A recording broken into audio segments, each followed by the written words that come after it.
নমস্কার, আপনারা দেখছেন SB ত্রিপুরা ব্লগ আর আমি রয়েছি শ্যামল বিশ্বাস। বন্ধুরা, আজ থেকে 3 দিন আগে কমলপুর শান্তির বাজার এরিয়াতে যে একটি দাঙ্গা বা একটি সমস্যার মুখোমুখি আমরা সোশ্যাল মিডিয়ায় অনেক দেখেছি, নিউজে অনেক দেখেছি, কিন্তু তার মধ্যে একটি ভিডিও নিয়ে এসেছি যেটি খুবই দুঃখজনক এবং কষ্ট ভরা কাহিনী।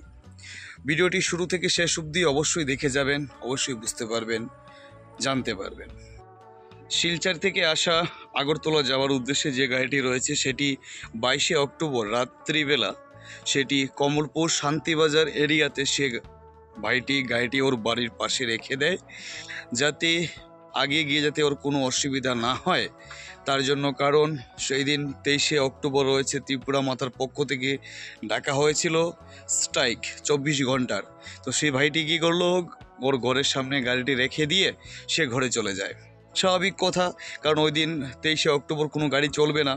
তো সে তার টেনশন সব কিছু মাথায় রেখে সে বাড়ি চলে যায়। কিন্তু ওই দিন রাত্রিবেলা 23শে অক্টোবর রাত্রিবেলা TR01 AS 1623 যে 6 চাকা লরিটি রয়েছে, সেই লরির ভিতরে রয়েছে পেপসি, কোকাকোলা, স্ট্রিং, লিকুইড এবং কোল্ড ড্রিঙ্কস জাতীয় যে জিনিসগুলো রয়েছে, সেইটি যাচ্ছিল আগরতলা। সেই গাড়িতে দুষ্কৃতীরা আগুন লাগিয়ে দিয়েছে। আজকে আমাকে একটি কথা বলুন, বা এই ভিডিওর মাধ্যমে আমি সবাইকে এইটাই আমি জানতে চাইছি, যদি আপনাদের কাছে জেনে থাকেন বা যদি জানেন তাহলে অবশ্যই জানাবেন, এই গাড়িটি কি দোষ করেছিল?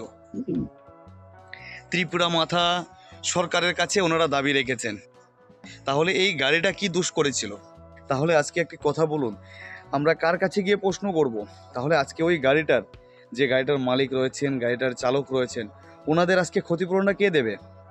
আর গাড়িটার কি দোষ ছিল যে গাড়িটার মধ্যে আগুন লাগিয়ে দেওয়া হয়েছিল? গাড়িটা কি স্ট্রাইকের মধ্যে চালাচ্ছিল? না। তাহলে গাড়িটার মধ্যে আগুন লাগিয়ে দেওয়া হলো কেন? একজন সাধারণ মানুষ হিসাবে, একজন সাধারণ নাগরিক হিসাবে এই মেসেজটি আমার শ্রী মুখ্যমন্ত্রী মানিক সাহার কাছে আমার পৌঁছাতে চাই।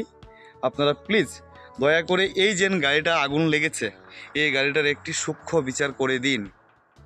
কারণ যেসব গাড়ি মালিকরা রয়েছেন ওনারা কিন্তু কোটিপতি নয়। ওনারা হয়তো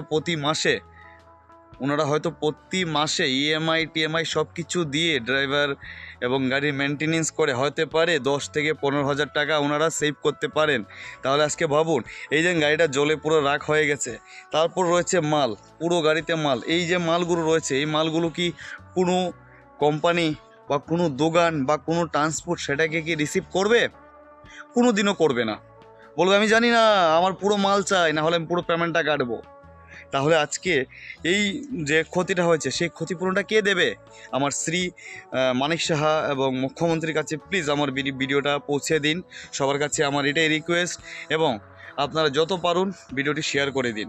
কারণ আমাদের ভিডিওগুলো একদম চেপে রেখে দেওয়া হয়।